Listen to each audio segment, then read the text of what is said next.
Hello everyone, welcome to Altcoin Alley.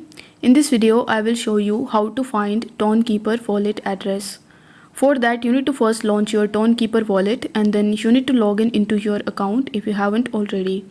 Here on the home page, you are going to see your available balance, and underneath your available balance, you are going to see some of the alphabets. So this is basically your wallet address. If you want to view your full address, then you need to tap on the receive button that you see, and here you will be able to see the QR code as well as the deposit address. So if you want to copy this address, then simply tap on the copy button in order to copy it. If you want to share it with your friends or family, then you need to tap on the share button right next to it, and after selecting any of the social media applications like WhatsApp, Instagram, Messenger, etc., you will be able to easily send the QR code as well as the deposit address. If you don't know that, let me tell you that you can use this address in order to receive your cryptos from any other exchanges or wallet to Tonkeeper wallet. So I hope the video was helpful, and if it was, then don't forget to like the video and subscribe to the channel. Thank you so much for watching.